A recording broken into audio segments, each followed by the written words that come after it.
नमस्कार, ताल ठोक के देख रहे हैं आप। मैं हूं आपके साथ रोहित सरदाना और सवाल आज हमारा यह है कि क्या नोटबंदी पर असदुद्दीन ओवैसी एमआईएम के नेता मुसलमानों को भड़का रहे हैं। असदुद्दीन ओवैसी ने एक रैली में नोटबंदी के विरोध में कहा कि मुस्लिम इलाकों में सरकार बैंक नहीं खोलती, बैंक खोलती भी है तो मुसलमानों को लोन नहीं मिलता।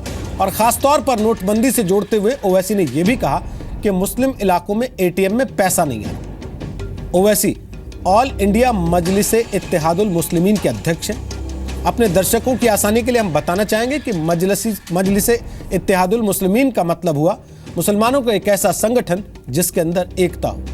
यानी कि ओवैसी की पार्टी का हिंदी अनुवाद आप मुस्लिम एकता मंच के तौर पर भी कर सकते हैं। हम मानते हैं कि मुसलमानों की एकता के लिए काम करना अच्छा है, लेकिन क्या इतने खूबसूरत नाम वाली पार्टी जिसके अध्यक्ष ओवैसी के बाप दादा भी रह चुके हैं, उनको ओवैसी को एक हथियार बनाकर इस्तेमाल कर रहे हैं। ओवैसी ने अपने भाषण में कैशलेस इकोनॉमी का विरोध किया, इस पर हमें कोई एतराज नहीं। उन्होंने यह भी कहा कि पेटीएम का प्रचार किया जा रहा है। यह सवाल उठाने का हक भी उन्हें बनता है, लेकिन हमारा भी एक सवाल है कि ओवैसी किस आधार पर यह आरोप लगा रहे हैं कि देश में मजहब के आधार पर एटीएम मशीनों का बंटवारा कर दिया गया। तीसरी बार संसद में चुनकर आए असदुद्दीन ओवैसी, लंदन से वकालत की पढ़ाई करने वाले ओवैसी क्यों एटीएम की परेशानी को सरकार के सामने लेकर नहीं गए? इतना बड़ा आरोप लगाने से पहले उन्होंने यह जरूरी क्यों नहीं समझा कि इस मामले की पड़ताल कर ली जाए? 9 नवंबर से 11 दिसंबर के बीच ओवैसी ने नोटबंदी पर कम से कम 5 बार बयान दिए। इनमें से एक में भी मुस्लिम इलाकों में एटीएम्स की परेशानी का जिक्र नहीं किया।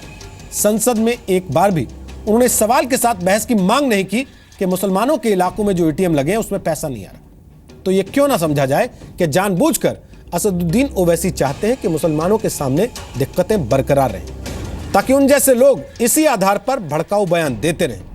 क्यों ना समझा जाए कि ओवैसी जैसे नेता दरअसल चाहते ही नहीं है कि मुसलमानों की समस्याएं खत्म हो जाएं, क्योंकि समस्याएं खत्म होते ही उनके गलत बयानों का, उनके भड़काऊ भाषणों का और कुल मिलाकर उनकी सियासत का स्कोप भी खत्म हो जाता है। नोटबंदी पर मजहबी सियासत और नोटबंदी की वाजिब दिक्कतें, आज इन्हीं मुद्दों पर होगी बहस ताल ठोक के।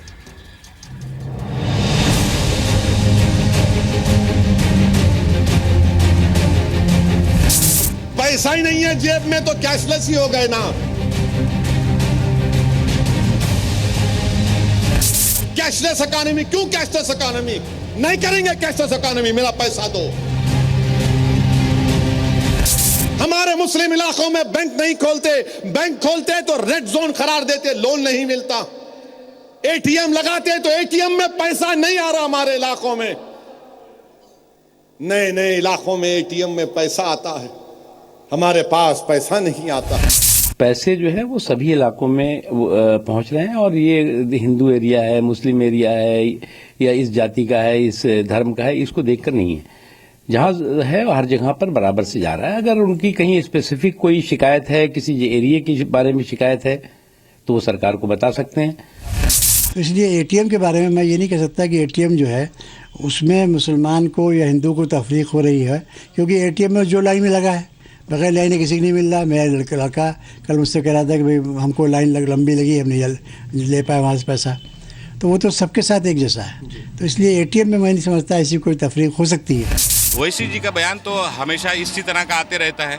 वो हर चीज़ मुस्लिम एंगल से ही देखने का काम करते हैं, तो उनके बयान पर मुझे तरस आता है। और जहाँ तक नोटबंदी के बाद लोगों को तकलीफ़ उठाने का मामला है, एटीएम में जो बड़ी बड़ी लाइन देखने को मिल रही है, बहुत सारे एटीएम बंद हो चुके हैं, एटीएम ख़राब हो चुके हैं, एटीएम में पैसे नहीं हैं, ये पूरे देश में आज ये हालात पैदा हो गई है। तो ये कोई एक इलाके की बात नहीं है, पूरे देश में इस तरह की हालत पैदा हुई है। और ये नोटबंदी सिर्फ मुसलमानों के लिए नहीं हुई है, बल्कि भारत के 125 करोड़ लोगों के लिए हुई है। अगर आप बैंक की लाइनों को देखें, एटीएम्स की लाइन को देखें, तो आपको समझ में आएगा कि वहाँ ना कोई टोपी किसी की देखी जा रही, न किसी का तिलक देखा जा रहा है, न किसी का टर्बन देखा जा रहा है। ताल ठोक के आज का पहला सवाल, क्या नोटबंदी पर मुसलमानों को भड़का रहे हैं ओवैसी? मेरा पैसा दो। दूसरा सवाल, नोटबंदी के मुद्दे में हिंदू मुसलमान कहां से आ गया? तीसरा सवाल, क्या नोट पर चोट से मिलेगा मजहबी वोट? चौथा सवाल, क्या नोटबंदी पर सरकार की कमजोर तैयारी का फायदा उठा रहे हैं ओवैसी? लगाते तो एटीएम में पैसा नहीं आ रहा हमारे इलाकों में। और ताल ठोक के आज का पांचवा सवाल, क्या काले धन से लड़ाई के खिलाफ मजहबी साजिश की जा रही है? तो आपको बता दें कि हमारे साथ आज ताल ठोक के कौन कौन से खास मेहमान इस चर्चा में शामिल हो रहे हैं। सैयद इम्तियाज जलील हमारे साथ हैं। वो नेता हैं AIMIM के, महाराष्ट्र के औरंगाबाद से विधायक हैं। 2014 में राजनीति में आने से पहले वो पत्रकार थे। असदुद्दीन ओवैसी की पार्टी के रिप्रेजेंटेटिव आज की इस चर्चा में हैं। श्रीकांत शर्मा हमारे साथ हैं। वो बीजेपी के नेता हैं, पार्टी के राष्ट्रीय सचिव हैं, मथुरा के रहने वाले हैं, दिल्ली यूनिवर्सिटी से पढ़े हैं और विद्यार्थी परिषद के तेज तर्रार नेता रहे हैं, माने जाते थे। राजीव त्यागी हमारे साथ हैं। वो कांग्रेस पार्टी के राष्ट्रीय प्रवक्ता हैं, यूपी कांग्रेस कमेटी के महासचिव राजीव त्यागी रह चुके हैं। मौलाना अंसार रजा हमारे साथ यहाँ स्टूडियो मौजूद हैं। वो अध्यक्ष हैं गरीब नवाज फाउंडेशन के, सामाजिक कार्यकर्ता हैं, इस्लामिक स्कॉलर हैं, धर्म उपदेशक हैं। और साथ ही आपको बता दें, हम कोशिश कर रहे हैं बैंकिंग सेक्टर से भी किसी खास मेहमान को अपने साथ इस चर्चा में शामिल करने की, जो आपको ये बता सकें कि जब कोई बैंक किसी एरिया को नेगेटिव एरिया घोषित करता है या किसी एरिया में ATM लगाने का तय करता है तो उसके लिए किन आधारों को वो चुनता है और उसके बाद फैसला करता है कि वहाँ ATM लगेगा या नहीं लगेगा और वहाँ के लोगों को लोन दिया जाएगा या नहीं दिया जाएगा। सबसे पहले इम्तियाज जलील साहब, मेरा सवाल आप ही से है, क्यों आप लोगों को लगता है कि मुस्लिम इलाकों के ATM में पैसा नहीं डाला जा रहा?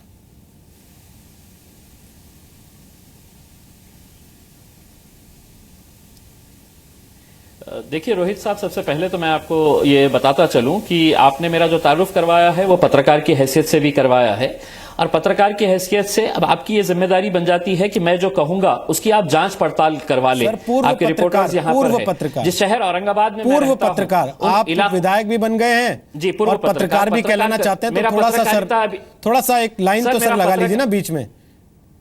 मेरे अंदर का पत्रकार अभी मरा नहीं है। तो वो तो बैरिस्टर भी जागा होगा ओवैसी साहब का, जब वो वहां भाषण दे रहे थे तो वहीं वकालत कर रहे थे, पैरवी कर रहे थे, तो सारे सबूत लेके खड़े हो जाते। बिल्कुल, ये फायदा अगर उनके अंदर का बैरिस्टर भी जाग रहा था तो उस समय ये फायदा होता है। चलिए सर, अपन इसमें समय जाया नहीं करते सर, अपन इसमें समय जाया नहीं करते, फायदा होता है ना। अपन इसी बात पे आते हैं सीधे कि क्यों आप लोगों को ये आरोप लगाना पड़ा कि मुस्लिम इलाकों में पैसा नहीं डाला जाए। जी, जिस शहर से मैं ताल्लुक रखता हूं उन इलाकों के नाम अगर आप लिख ले, बुड्डी लाइन ले लीजिएगा, किराड़पुरा ले लीजिएगा, बैजीपुरा ले लीजिएगा, कटकट गेट ले लीजिएगा, लोटाकारंजा ले लीजिएगा, ये मुस्लिम बहुल इलाके हैं। तकरीबन ऑलमोस्ट आप कह सकते हैं कि 100% यहां पर मुस्लिम पॉपुलेशन है। आपको हैरानी होगी, इन जितने इलाकों के मैंने नाम लिया हूं उसमें एक भी बैंक नहीं है, ना कोऑपरेटिव बैंक्स है, ना नेशनलाइज्ड बैंक्स है। अब सवाल यह पैदा होता है, अब आप कह रहे हैं कि साहब आप इसको जात और धर्म के हिसाब से कैसा, मैं ये मानकर चलता हूं कि बैंक जब ये अपनी ब्रांचेस खोलते हैं तो वो एरिया देखते हैं। ये हो सकता है कि मुस्लिम इलाकों के अंदर 1%, 2%, 5%, 10% और अगर आप चाहे तो 20%, 50% लोग डिफॉल्टर्स हो सकते हैं, लेकिन ये गरीब लोग होते हैं जिन्हें बैंकिंग की सुविधा की जरूरत होती है। ये विजय माल्या जैसे लोग नहीं होते हैं जो 9,000 करोड़ रुपए लेके उड़ जाते हैं और पूरा भारत देश का सरकार और पूरा सिस्टम देखते रहता है और उन्हें बाय बाय करता है नीचे से जब वो हवाई जहाज से उठकर चले जाते हैं। आज हम ये अगर आरोप लगा रहे हैं तो जब जिस इलाके के अंदर बैंक ही नहीं है वहां पर ATM की तादाद कितनी है आप खुद सर्वे करवाइए। अब आप अपनी बात से पलट रहे हैं, अब आप अपनी बात को घुमा रहे हैं। इम्तियाज साहब, या तो आपको पता है कि आप ओवैसी साहब की बात को डिफेंड नहीं कर सकते, इसलिए आप गोल गोल घुमा रहे हैं। अगर आपके पास सर फैक्ट्स होते तो आप मेरे को सीधा बताते। सर सुनिए, सर सुनिए, इम्तियाज साहब, नहीं, गलत बात सर, गलत बात। आप अगर फैक्ट लेके आए होते तो आप सीधे कहते कि साहब इन इलाकों में इतने ATM हैं, ये मुस्लिम इलाके हैं, यहां पे पैसा नहीं आ रहा, इन इलाकों में मुस्लिम आबादी नहीं है, यहां इतने ATM हैं, यहां पे पैसा आ रहा है, तब तो मैं मान लेता सर आपकी बात। अब आप इस बात पे आ गए कि फलाने इलाके में बैंक ही नहीं है, तो सर बैंक ने किस जगह पे ब्रांच खोली, किस जगह पे नहीं खोली, कहां विस्तार किया, कहां नहीं किया, वहां उसकी वजह क्या होगी, ये बैंक बेहतर बता सकता है। उसका नोटबंदी से कितना लेना देना है मुझे नहीं पता। और दूसरी बड़ी चीज सर यह है सीधे तौर पर कि अगर वहां पर बैंक की ब्रांच या ATM नहीं है, आपने विधायक होने के नाते कितनी बार एफर्ट किया कि वहां पे आप बैंक की ब्रांच खुलवा दें या ATM खुलवा लें?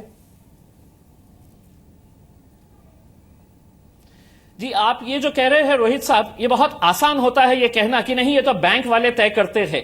मैं चाहता हूं एक जागरूक पत्रकार ये सवाल उठाना चाहिए कि क्यों मुस्लिम इलाकों के अंदर बैंक्स नहीं खोले जाते हैं। क्या बैंक्स को इस बात का डर रहता है कि वहां पर जो लोन्स है सर आप बात घुमा रहे हैं, आप फिर बात घुमा रहे हैं। आपके पास मेरे सवाल का जवाब नहीं है। कितने ऐसे एटीएम आपके पास लिस्टेड हैं जो मुस्लिम इलाके में होने की वजह से कैशलेस हैं, खाली पड़े हैं, इसलिए क्योंकि वो मुस्लिम इलाके में है। डिमोनेटाइजेशन पे आप लोगों ने इशू उठाया है, तो डिमोनेटाइजेशन पे पहले जवाब दीजिए। ये एक बड़ी समस्या है कि अगर मुस्लिम इलाकों में बैंक नहीं हो रहा तो उसकी क्या वजह है, वो एक अलग चर्चा होगी।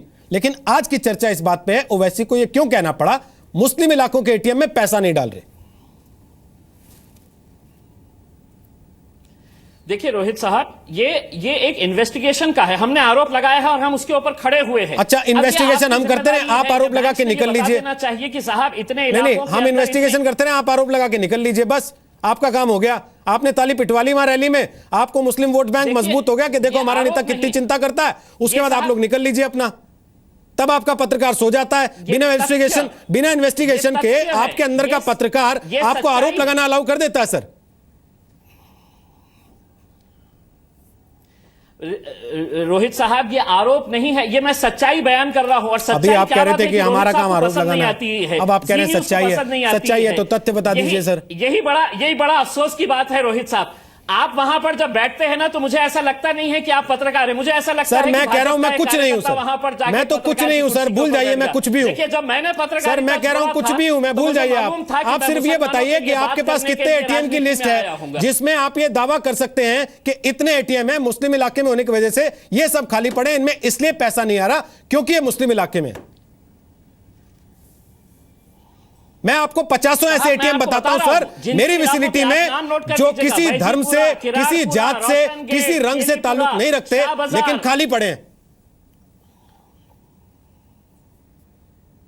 ये मैं पूरे यही इलाकों की बात कर रहा हूं कि जहां पर पैसा ही नहीं डाला जा रहा है। अब सवाल यह है कि अब हम जब असेंबली के अंदर सवाल उठाएंगे तब तक बहुत देर हो चुकी होंगी, फिर आप पूछेंगे कि आपने असेंबली के अंदर क्यों नहीं उठा। देखिए हम हमारी जिम्मेदारी निभा रहे हैं, हम चाहते हैं कि आप अपना भी कैमरा लेके जाके हमारे इलाकों के अंदर दौड़ाइए, जरा दिखाइएगा लोगों को कि इलाकों के अंदर भी वहां पर पैसा नहीं है। मैं आपको बता देता हूं सर, नोएडा सेक्टर 18 के सर जाती है, सुन लीजिए सर, नोएडा सेक्टर 18 26 एटीएम है इस सबसे चलती हुई मार्केट में। कुल मिला के केवल एक एटीएम में हमारे रिपोर्टर को पैसा मिला, लेकिन उसने यह नहीं कहा कि यह मुस्लिम आबादी का इलाका है या हिंदू आबादी का इलाका है, इसलिए इसको इस वजह से खाली छोड़ा गया। लखनऊ सर, हजरतगंज का इलाका, अगर आप लखनऊ जानते हैं, गए तो आपने नाम सुना होगा। 23 एटीएम है सर, ज्यादातर एटीएम बंद थे। कुल मिला के 10 एटीएम ऐसे थे 23 में से जिनमें पैसे मिल रहे थे, लेकिन एक भी आदमी ऐसा नहीं मिला जो ये कह रहा हो साहब 13 एटीएम इसलिए बंद पड़े हैं क्योंकि यहां मुसलमान ज्यादा हैं इसलिए यहां पे पैसा नहीं डाला जाता। सर दिल्ली का कनॉट प्लेस, सर दिल्ली का दिल कहते हैं उसको, वहां पर कुल मिला के 20 एटीएम है सर इनर सर्कल के अंदर, उसमें केवल 5 एटीएम चल रहे थे सर, लेकिन एक भी आदमी ऐसा नहीं मिला जो ये कहता हो कि 15 एटीएम इसलिए खाली पड़े हैं, उसमें इसलिए पैसा नहीं है कि मुसलमान आके ना निकाल के ले जाए यहां से पैसा, इसलिए सरकार ने या आरबीआई ने उनको खाली करवा दिया। सर ऐसे ही मुंबई, ऐसे ही पटना, ऐसे ही तमाम तरह के शहरों की रिपोर्टें मेरे पास है सर जहां एटीएम खाली पड़े। राजीव त्यागी, एटीएम खाली पड़ा होना समझ में आता है, लेकिन एटीएम इसलिए खाली पड़ा है कि उसका धर्म यह है, यह बात समझ में नहीं आती। राजीव त्यागी, आपको समझ में आती है क्या? रोहित जी, जितना आप अभी तक बोले हैं एक भारतीय होने के नाते बहुत अच्छा बोले और बहुत बेलाग बोले और बहुत न्यायपूर्ण बोले, इसमें कहीं कोई दो राय नहीं है। हिंदुस्तान का आवाम, चाहे वो हिंदू हो, मुस्लिम हो, सिख हो, ईसाई हो, कहीं भी कोई झगड़ा नहीं चाहता है, कहीं भी धर्म के आधार पे किसी बात को बांटना नहीं चाहता है। लेकिन ये राजनेता जो होते हैं निश्चित रूप से इस तरह की राजनीति करते हैं जिसमें ओवैसी नंबर 1 पे आज के समय में। ओवैसी साहब से मेरा सवाल यह है कि कितनी बार उन्होंने एमपीशिप में कहा कि फला फला माइनॉरिटी एरिया में करीब करीब 80 से 85 लोकसभा क्षेत्र हैं जहां माइनॉरिटी बहुत बड़ी तादाद में रहती है और बैलेंसिंग एक्ट करती है। कितने बैंक्स उन्होंने खुलवाए अब तक, ये बता दें।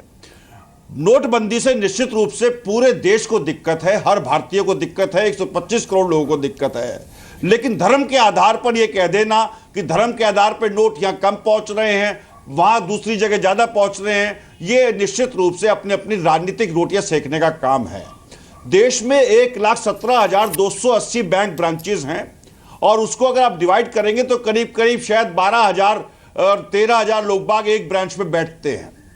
मैं ये कहना चाहता हूं कि देश में जितने भी ब्रांचेस हैं और 2 लाख एटीएम है पूरे देश में, वो देश के लोगों के लिए ही बने हैं और कांग्रेस पार्टी ने 2014 में इतने एटीएम और इतने ब्रांचेस छोड़े थे। अब मेरा सवाल यह है कि नोटबंदी से क्या किसी भी व्यक्ति को चाहे वो व्यक्ति हिंदू हो, मुस्लिम हो, सिख हो, ईसाई हो, उसको दिक्कत नहीं हो रही है? मेरा मानना यह है कि हम लोग बाग इस समय भारतीय बने और भारतीय रह करके कार्य करें। ये डिवाइड एंड रूल की जो पॉलिसी है जिसमें बहुत सारे राजनेता शामिल हैं, उस राजनीति से हमें बचना चाहिए। सिर्फ और सिर्फ एक राजनीति होनी चाहिए, विकास की राजनीति। लेकिन विकास की राजनीति ना तो हमें केंद्र सरकार की तरफ से मिल रही है, ना ओबीसी के साहब से कभी मैंने ये नहीं सोचा, ये नहीं सुना ओबीसी साहब से कभी भी कि मुस्लिमों की शिक्षा का क्या हाल है, मुस्लिम रोजगार के प्रति कितने के नाम से जागरूक हुए, मुस्लिम लोगों को कितना के नाम से बैंक से लोन मिल पा रहा है, कितने मुस्लिम उद्योगपति की उन्होंने मदद की, छोटे उद्योगपतियों की विशेष रूप से, बड़ों की तो हो सकता करी हो उन्होंने, लेकिन छोटे उद्योगपतियों की कितनी मदद की, छोटे ट्रेडर्स की कितनी मदद की कि बैंक उनको लोन दे। ठीक है। तो इस विषय पे जब तक हम बहस नहीं करेंगे, जब तक हम इस तरह से कार्य नहीं करेंगे, देश को हम बेहतर नहीं बना पाएंगे। ठीक बात राजीव त्यागी, बड़े अच्छे शब्दों में आपने अपनी बात कही है और मैं वाकई मुझे खुशी है इस बात की कि आप लोग आज इस बात में नहीं पड़े कि एक दूसरे पे टीका टिप्पणी, एक दूसरे पे आरोप प्रत्यारोप करें, बजाय इसके उस मुद्दे पे जाएं कि क्या वाकई इस देश के लोगों को भड़काने की कोशिश की जा रही है। मौलाना साहब, अभी आपको याद होगा कुछ दिन पहले हमने इस्लामिक बैंकिंग पे बहस की थी और वो बहस इसलिए थी कि इस देश का इतना बड़ा मुसलमान तबका, वो क्योंकि अपनी सिखाई में ये मानता है कि साहब हमको बैंक का इंटरेस्ट नहीं खाना है, इसलिए बहुत से लोग बैंक में खाता ही नहीं खुलवाते जाके। यहां लड़ाई कर रहे हैं कि साहब मुस्लिम इलाकों में एटीएम नहीं दिया जाता, मुस्लिम इलाकों में बैंक नहीं दिया जाता। कितने नेताओं ने अपने मुस्लिम वोटरों में यह जागरूकता अभियान चलाया कि आपका बैंक अकाउंट होना चाहिए? क्या आपके पास कोई आया आज तक? असल में रोहित जी, बात वो नहीं है। बात ये है कि चाहे ओवैसी हों या ये जलील साहब हों, ये लोग ये समझते हैं कि जितनी इनकी कॉन्स्टिट्यूंसी है इतना ही में मुसलमान रहता है। वो हैदराबाद तक महदूद रहे हैं। अब जब से पता नहीं क्या उनको बुखार ऐसा पैदा हो गया कि हैदराबाद से बाहर निकल के बाहर के मुसलमानों की फ़िक्र वो करने लगे हैं। उनको असल में एक नई बीमारी पैदा हो गई है ओवैसी जी को। वो बीमारी ये पैदा हो गई है, 3-4 दिन गुजरते हैं और जब तक उनके ऊपर चर्चा ना हो तो वो बौखला जाते हैं। जैसे और 2-3 लोगों का काम है कि अब ऐसी बात की जाए कि जिसमें हम चर्चा में आ जाएं। मैं ओवैसी साहब से एक मर्तबा नहीं, लाइव भी बात कर चुका हूँ, कई बात कर चुका हूँ कि इस तरह की खामखा की बकवास मत करो जिससे मुसलमानों का नुकसान हो। लेकिन वो दोनों भाई बाज नहीं आते हैं। अब अल्लाह बेहतर जाने इन सब के दिमागों में कौन से कीड़े काट रहे हैं। अब मैं आता हूँ, मुसलमानों के इलाकों में बैंक है या एटीएम है या नहीं है, वो तो एक बात का मसला है। उन्होंने ये तो पता लगा लिया कि मुसलमानों के इलाके में एटीएम में पैसे नहीं हैं, तो इतने बड़े बहादुर हो, इतना कमा के रखा हुआ है, वक्फ बोर्ड का खा लिया, फलाना का खा लिया, ठिकाना का खा लिया, जाके गरीबों में बांट देते पैसा। मीडिया में कहने की क्या ज़रूरत थी, सीधा हुकूमत से बात करते ना, भाई इस इलाके में पैसे नहीं हैं। और आज तुम ये कह रहे हो कि साहब मुसलमानों के इलाके में पैसे नहीं हैं। कल होकर के कहीं ऐसा ना हो कि खुदा ना खास्ता बैंक में तुम्हें देख करके ओवैसी साहब बैंक में जाएं और मैनेजर्स के पास भाग करके चपरासी कहे कि साहब वो आ रहा है जो जिन्ना की फ़ोटो वाले नोट मांग रहा है। कल कहीं ऐसी नौबत ना आ जाए कि कल होकर के ये कहे कि जिन्ना वाले नोट नहीं दिखाई दे रहे, उर्दू वाले नोट नहीं दिखाई दे रहे, हरे नोट नहीं दिखाई दे रहे। ये सब बकवासें बंद करो। शानदार मौलाना, शानदार। अब इस वक्त बिल्कुल ज़रूरत नहीं है इन तमाम चीज़ों की कि आप इस तरह की बात करें। अगर आपके अंदर वाकई कुछ दिल है और हमदर्दी है मुसलमानों की, तो बेपनाह दौलत तुम्हारा बाप कमा के रख गया है, तुमने भी खूब दलाली करके पैसा कमाया है। एक मिनट, पर्सनल अटैक नहीं करें। नहीं, पर्सनल नहीं कर, जो सच्चाई है आप उनकी पॉलिटिक्स को क्वेश्चन करें, ठीक है, सच्चाई है, पर्सनल अटैक नहीं करें। अच्छा चलिए ठीक है, 50 करोड़ रुपया आपके पास रखा हुआ है, आप आ जाइए, हम गरीब इलाके बताते हैं। और जहां तक बैंकों का सवाल है, तुम कह रहे मुसलमानों के एरिया में, हम जिस एरिया में रहते हैं, हमारे एरिया में 3 एटीएम हैं, 2 मस्जिदें हैं। बहुत बड़ा एरिया मुसलमानों का नहीं है, लेकिन अच्छे खासे तादाद में मुसलमान हैं। C1 जनकपुरी ICICI बैंक का इतनी हेल्पफुल उसने की है, उसने ये नहीं देखा कि हिंदू या मुसलमान है। जो पहुंचा, यहां तक कि रात 10-10 बजे तक लोग गेट खोल करके इंतजार करते रहे। उन्होंने ये नहीं देखा कि ये मुसलमान आ रहा है कि हिंदू आ रहा है। आप आइए, हम आपको दिखाते। 3 ATM है हमारे यहाँ। ठीक है, वक्ती तौर पे पैसे की कमी बड़ी हो जाती है, और अकेले ऐसे ही मुसलमानों की नहीं, पूरे हिंदुस्तान का ये हाल है। अभी हम जुलूस से वापस आ रहे थे, रोहित जी, 30 सेकंड लूंगा। जुलूस से वापस आ रहे थे, चूंकि गाड़ियों के निकलने का रास्ता नहीं था, हम वो ऑटो रिक्शा में आ रहे थे। एक आदमी मुझे मिला जो हमारे साथ बैठा हुआ था, उसने ये कहा, हम बिहार से आए हैं, हमारे यहाँ तो कोई, ठीक है 4-5 लोग लगे हुए हैं लेने में, थोड़ी सी दिक्कत होगी, लेकिन लोगों को बर्दाश्त करना चाहिए, भड़काने वाला काम नहीं करना चाहिए। ठीक है, अब मैं इम्तियाज आपके पास आऊं, उसके पहले जल्दी से श्रीकांत शर्मा एक कमेंट आपसे लेना चाहता हूं। आज ही की रिपोर्ट है मेरे हाथ में। RBI खुद कह रहा है सर, इंडिया के 1/3 ATM काम नहीं कर रहे, और सर ये नोटबंदी का 1-1.25 महीना बीत जाने के बाद की रिपोर्ट है। क्या आप लोगों को नहीं लगता कि नोटबंदी अगर आप करने चले थे, इतना बड़ा कैश क्रांति आप करने चले थे, करेंसी क्रांति करने चले थे, तो कम से कम ये बेसिक सुधार लिए होते तो असदुद्दीन ओवैसी को अपनी राजनीति चमकाने का मौका नहीं मिलता, मुसलमानों को बांटने का मौका नहीं मिलता।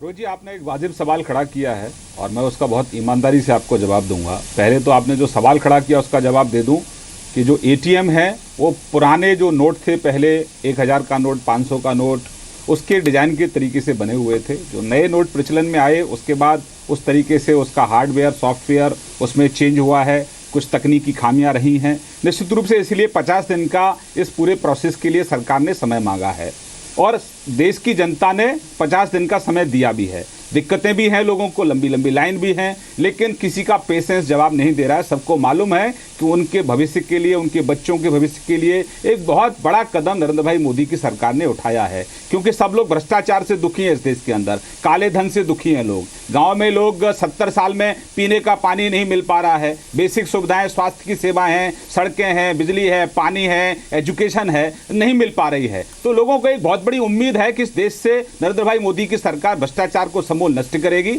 और ये 70 साल की बीमारी है, इसकी सर्जरी ये सरकार कर रही है। निश्चित रूप से दिक्कतें हैं, लेकिन पेशेंस के साथ आज आम जन मोदी जी के साथ खड़ा हुआ है। जहां तक आप ओवैसी की बात कर रहे हैं, ओवैसी का ये बयान मुझे तो नहीं लगता कोई अटपटा नहीं लगता, क्योंकि ओवैसी घृणा की राजनीति करने के चैंपियन है।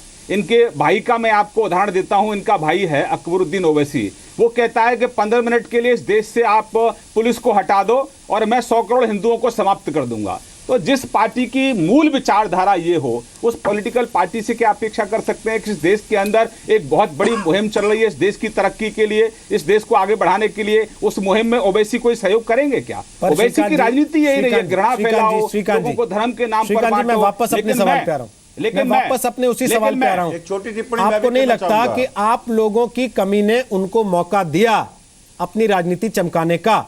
अगर सरकार ने ये दिक्कतें दुरुस्त करके मैदान में आने का फैसला किया होता तो असदुद्दीन ओवैसी ये कहने की स्थिति में नहीं होते कि मुसलमानों के ATM में पैसा नहीं आ रहा, हिंदुओं के ATM में पैसा आ रहा है या बाकियों के ATM में पैसा आ रहा है। रोहित जी 40 सेकंड्स मुझे भी आप मुझे दीजिए। बताइए 2013 में किसने मौका दिया था ओवैसी के भाई को यह बयान देने के लिए?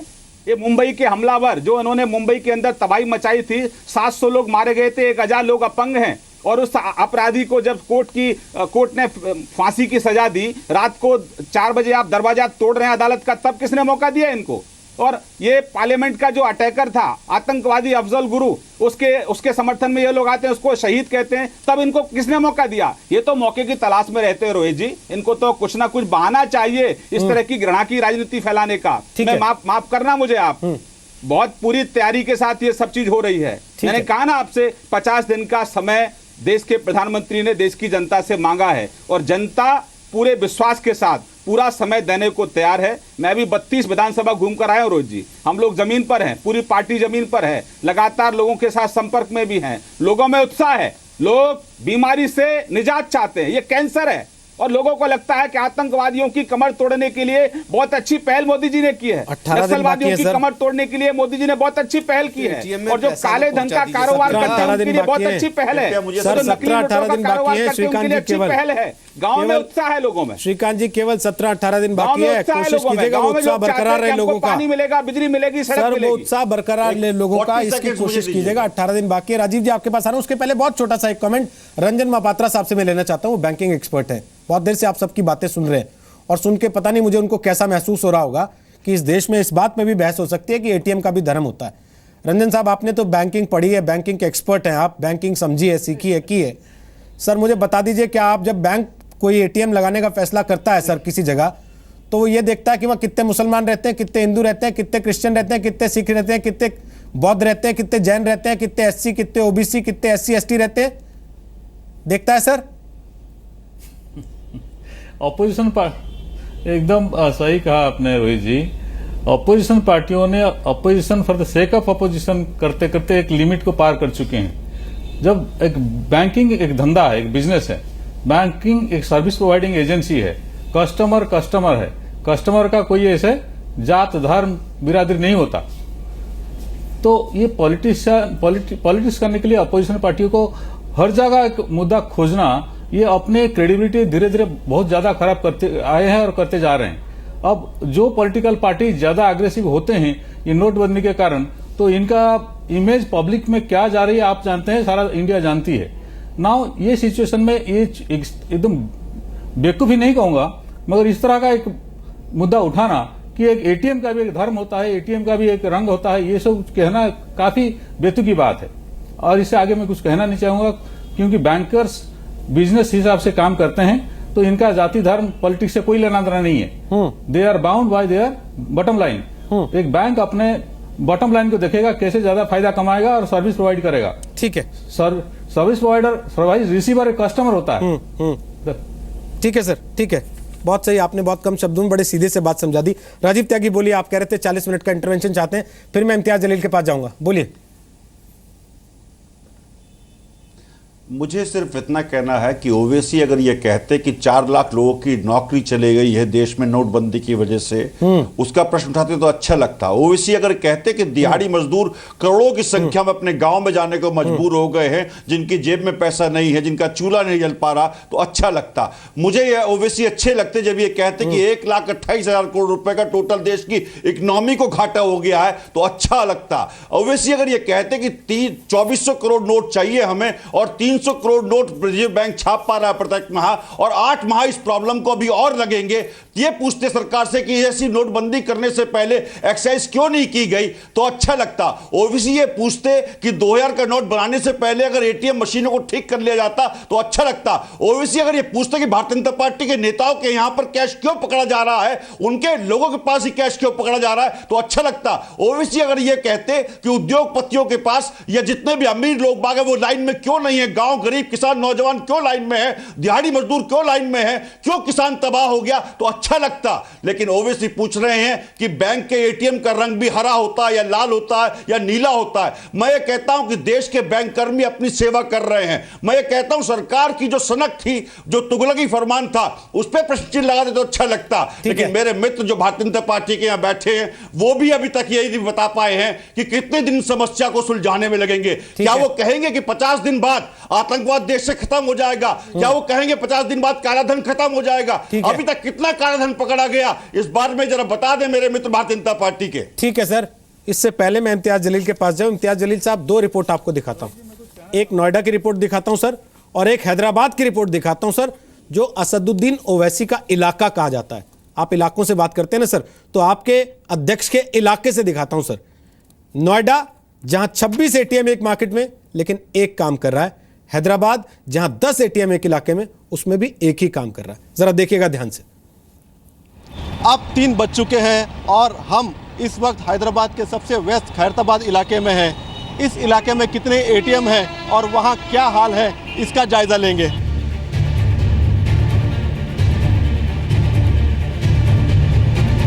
हैदराबाद के खैराताबाद में जी मीडिया रिपोर्टर प्रसाद भोसेकर ने एटीएम की पड़ताल में पाया कि यहां ज्यादातर एटीएम के बाहर आउट ऑफ सर्विस और आउट ऑफ ऑर्डर के बोर्ड टंगे हैं, यानी एटीएम काम नहीं कर रहा है। सिर्फ एक एटीएम ऐसा दिखा जिसमें रुपए हैं और लोग लाइन में खड़े हैं।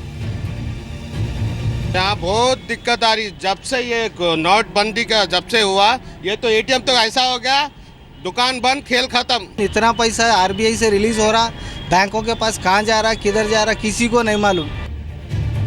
खैराताबाद में हमारी एटीएम वाली पड़ताल में दिखा कि 10 एटीएम में से 9 एटीएम बंद हैं और सिर्फ एक एटीएम काम पर है, यानी सरकार को नंबर मिले 1/10।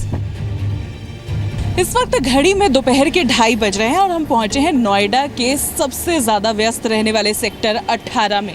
हम यहाँ जायज़ा लेंगे कि यहाँ कितने एटीएम हैं और उनके क्या कुछ हालात हैं।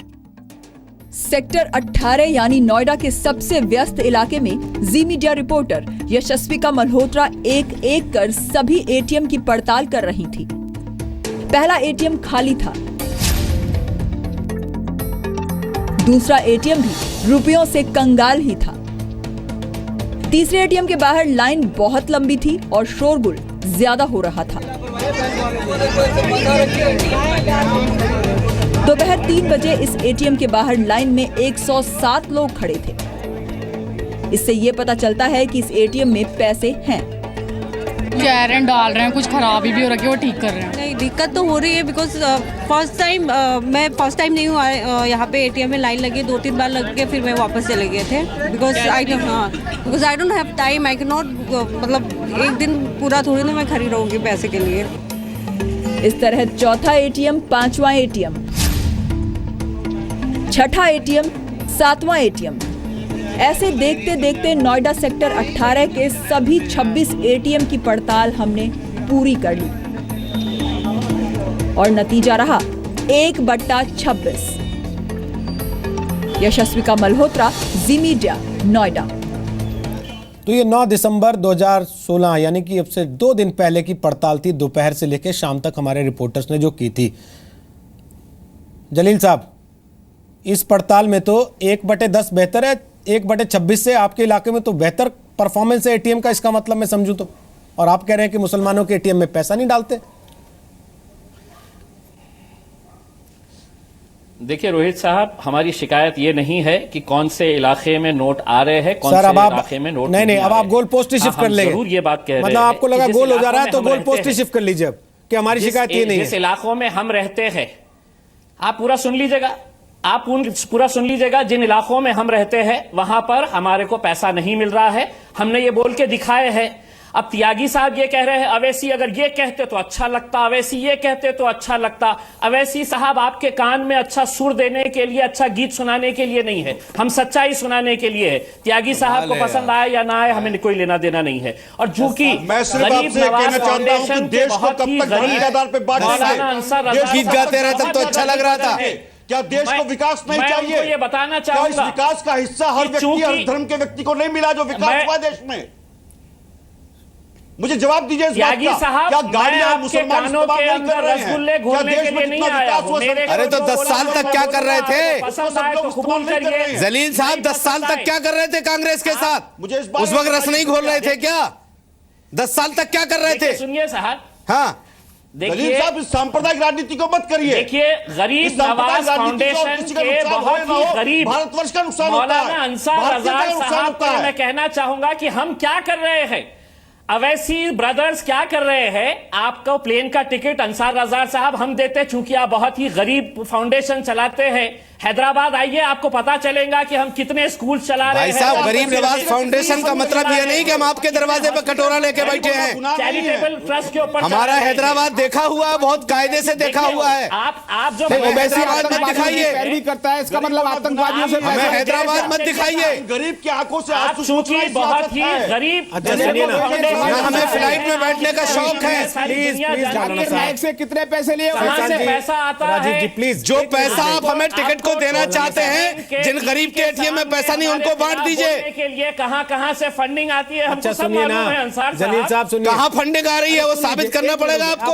आप लोग फिर पर्सनल अटैक में चले जाते हैं। जलील साहब, मुझे सिर्फ ये बता दीजिए, आज आप कह रहे हैं कि मुसलमान के एटीएम में पैसा नहीं डाल रहे, ये अभी मौलाना साहब बोल रहे थे। कल को आप कहेंगे कि साहब उर्दू में लिखा नोट नहीं मिल रहा, फिर आप कहेंगे कि साहब गुलाबी नोट क्यों है, हमारे लिए हरा नोट होना चाहिए अलग से। भाई, आप लोग इस देश में रहते हैं ना, तो अपने को इस देश का मानते क्यों नहीं? इस देश के हिसाब से सोचते क्यों नहीं, समझते क्यों नहीं, चलते क्यों नहीं? क्या पॉलिटिक्स के लिए इस हद तक बांटते रहेंगे लोगों को? रोहित साहब, एक मर्तबा क्या होता है कि आप स्टूडियो में बैठने के बाद ऐसा लगता है कि सारी दुनिया बेवकूफ और मैं ही होशियार हूं।